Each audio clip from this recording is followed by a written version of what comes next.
Hi viewers, ఎలా ఉన్నారు? ఈరోజు మనం యూఎక్స్ అండ్ యూఐ డిజైనింగ్లో ఒక ప్రోడక్ట్ గ్రేట్ ప్రోడక్ట్ అనడానికి ఏ డిజైన్స్ సహకరిస్తాయో మనం తెలుసుకుందాం. ప్రీవియస్గా మన వీడియోలో what is the user experience అన్నాం. తర్వాత ఏ రకమైన ఫీలింగ్స్ మన యూజర్ ప్రోడక్ట్ యూజ్ చేసినప్పుడు ఫీల్ అవుతాడని చెప్పాం. ఇప్పుడు ఒక గ్రేట్ ప్రోడక్ట్ చేయడానికి ఏ డిజైన్ సహకరిస్తాయో మనం నేర్చుకుందాం. మొదటిగా ఫంక్షనల్ డిజైన్, రెండవది యాస్ట్రిక్ డిజైన్, మూడవది యూజర్ ఎక్స్పీరియన్స్ డిజైన్. మీరు ఫస్ట్ రెండింటిని చూస్తే మనం థింక్ చేయొచ్చు, ఒక ప్రోడక్ట్ ఫంక్షనాలిటీ ఎలా ఉంటుంది, యాస్ట్రిక్ట్ ఎలా ఉంటుందని థింక్ చేయొచ్చు. కానీ యూజర్ ఎక్స్పీరియన్స్కి వచ్చేటప్పటికి అంత ఫెమిలియర్గా ఉండదు. ఓవర్లుక్లో మనకి ఇది బాగుంటుందిలే అని చెప్పేస్తాం. కానీ మనం చేయాల్సింది వీరెండిటితో పాటు ఫంక్షనల్ డిజైన్తో పాటు యాసిడ్ డిజైన్తో పాటు యూజర్ ఎక్స్పీరియన్స్ డిజైన్ కూడా ఉంటుందన్నమాట. అది ముఖ్యంగా అయితేనే ఆ ప్రోడక్ట్ అనేది గ్రేట్ ప్రోడక్ట్ అని చెప్పొచ్చు. ఒక ప్రోడక్ట్ చాలా అందంగా ఉంది, కానీ అది ఫంక్షనాలిటీగా లేకపోతే అది మనకు ఉపయోగపడదు. ఒకటి ఫంక్షనల్గా ఉంది, కానీ అది అందంగా లేదు, సో దానికి కూడా మనకి ప్రిఫర్ చేయం.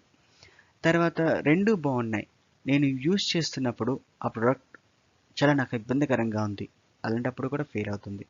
సో ఈ మూడు డిజైన్స్ చాలా ఇంపార్టెంట్ అనమాట. సో మొదటిగా ఫంక్షనల్ డిజైన్ గురించి మనం చూద్దాం.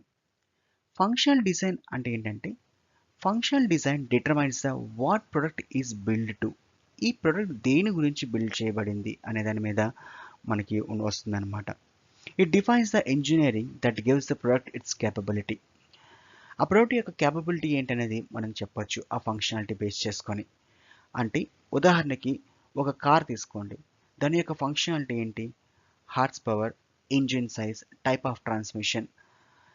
ఎప్పుడైతే మనం యూజ్ చేస్తామో 0 నుంచి 60 వరకు, అంటే ఎంత దూరంగా అది ప్రయాణించగలదు, అంటే కారు ఉదాహరణ తీసుకున్నాను కాబట్టి ఇలా చెప్తున్నా, అనే దాని మీద ఫంక్షనాలిటీ అనేది నిర్ధారించబడి ఉంటుందన్నమాట. These three determines the what sort of car it is, whether it is sports car or a family car. ఈ మూడింటి మీద ఆధార చేసుకొని అది స్పోర్ట్స్ కారా లేకపోతే ఫ్యామిలీ కారా అనేది మనం డిసైడ్ చేయొచ్చు. యాస్థెటిక్ డిజైన్కి వచ్చేటప్పటికి ఇక్కడ చూడండి, రెండు కార్లు మనకి ఉదాహరణగా ఇవ్వబడ్డాయి, ఒకటి ఫ్యామిలీ కార్, ఒకటి స్పోర్ట్స్ కార్. ఈ యాస్థెటిక్ డిజైన్ అంటే సౌందర్యం ఉంటే డిజైన్.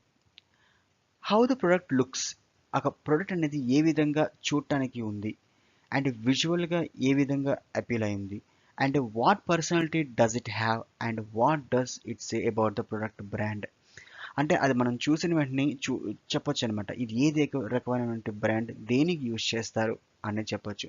చూడండి, ఇక్కడ ఫ్యామిలీ కార్ మరియు అక్కడ స్పోర్ట్స్ కార్ ఉంది. రెండింటిని మనం చూడగానే చెప్పేస్తున్నాం ఇది స్పోర్ట్స్ కార్, అది ఫ్యామిలీ కార్ అని.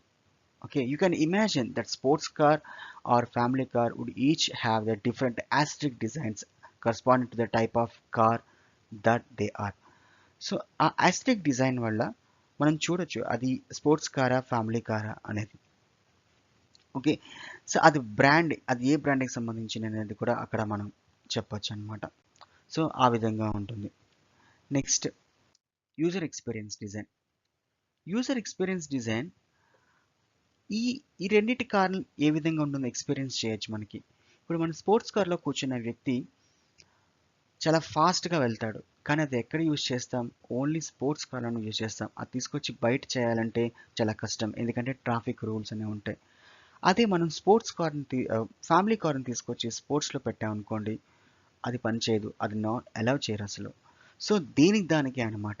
ఇప్పుడు యూజర్ ఎక్స్పీరియన్స్, ఒక ప్రొడక్ట్ అనేది ఫంక్షనల్గా మరియు యాసిటిక్గా ప్రూవ్ అయిపోయింది. ఇప్పుడు యూజర్ ఎక్స్పీరియన్స్గా ప్రూవ్ అవ్వాలి. అలాంటప్పుడు ఏవేవి ఆ, మనం యూజర్ ఎక్స్పీరియన్స్ చేయాలి అనేది మనం తీసుకొస్తే, ఫర్ ఎగ్జాంపుల్ మన ఫ్యామిలీ కార్ని తీసుకోండి. What does it feel like to drive the car? నేను డ్రైవ్ చేస్తున్నప్పుడు ఏ విధంగా ఫీల్ అవుతున్నాను, తర్వాత ఆ సీట్ ఏ విధంగా ఉంది, నేను స్టీరింగ్ కరెక్ట్గా పట్టుకొని తిప్పగలుగుతున్నాను లేదా, నేను రోడ్ మీద చేసినప్పుడు ఏ విధంగా అది వెళ్తుంది, how the response steering wheel, how smooth it gear స్ట్రిక్. సో ఈ విధమైనటువంటి యూజర్ ఎక్స్పీరియన్స్ మనం చేస్తాం. తర్వాత నా కంట్రోల్‌లో ఉంటుందా లేదా? ఇది easy to adjust the control. నేను ఈజీగా కంట్రోల్ చేయగలుగుతున్నానా లేదా? What sorts of sounds does the car make? ఏ విధమైన సౌండ్స్ ఇస్తుంది? నాకు నేను కారు వెళ్తున్నప్పుడు నేను ఆ అనుభవాన్ని అనుభవించగలుగుతున్నానా లేదా? తర్వాత ఆహ్, చాలా ఫీచర్స్ కానీ ఇందులో ఉన్నాయా లేదా?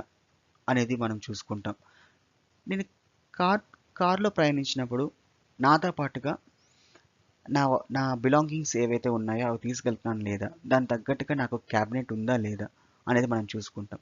నేను సీట్‌లో కూర్చునేటప్పుడు నా వెనక సీట్‌లో వాళ్ళు ఇబ్బంది పడుతున్నారా? వాళ్ళకి ఏ విధంగా కంఫర్ట్ ఉంది అనేది మనం చూస్తాం. సో ఇవన్నీ పాస్ అయితేనే ఒక ప్రొడక్ట్ అనేది బయటికి రిలీజ్ చేస్తారు. ఇప్పుడు యాస్థెటిక్ డిజైన్ బాగుంది, ఫంక్షనల్ డిజైన్ చాలా బాగుంది, బట్ యూజర్ ఎక్స్పీరియన్స్ కానీ బాగలేకపోతే అది ప్రొడక్ట్ మనం గ్రేట్ ప్రొడక్ట్ అని చెప్పలేమన్నమాట. యూజర్ దాన్ని కొనలేడు. At the end of the day ఆ ప్రొడక్ట్ మనకి అమ్ముడుపోవాలి, తర్వాత దాని యొక్క రాబడి రావాలి, యూజర్ మంచిగా ఫీల్ అవ్వాలి, యూజర్ అనేది సాటిస్ఫై అవ్వాలి మా ప్రోడక్ట్ గురించి, అతని సమస్యలను ఫుల్ఫిల్ చేయగలగాలి. నేను ఒక దగ్గర నుంచి ఇంకో దగ్గర ప్రయాణిస్తున్నాను అని నేను దాన్ని కార్ని యూటిలైజ్ చేస్తున్నానంటే ఆ ప్రయాణంలో ఏ విధమైన అవాంతరాలు లేకుండా యూజర్ యొక్క ఎక్స్పీరియన్స్ అనేది బెస్ట్గా ఇవ్వగలిగితే అది బెస్ట్ ప్రోడక్ట్ అని చెప్పచ్చు. తర్వాత ఆ, ఇప్పుడు ఒక ప్రోడక్ట్ అనేది ఈ మూడిటి మీద ఆధారపడి ఉంది కదా. యూజర్ ఎక్స్పీరియన్స్ చేసిన తర్వాత ప్రోడక్ట్ రిజెక్ట్ చేస్తారా అంటే కొన్నిసార్లు రిజెక్ట్ అవ్వచ్చు. లేదంటే ఆ ఫీలింగ్స్ని బేస్ చేసుకొని మనం ఇంకా ప్రోడక్ట్ని అభివృద్ధి చేయడానికి ప్రయత్నిస్తాం అన్నమాట. ఇప్పుడు మీకు అర్థమైంది కదా, ఏ ఒక ప్రోడక్ట్ అనేది గ్రేట్ ప్రోడక్ట్ అని చెప్పడానికి ఈ విధమైనటువంటి డిజైన్స్ మనకి అవసరం. మరొక వీడియోతో మళ్ళీ కలుద్దాం. అంతవరకు సెలవు. నమస్కారం.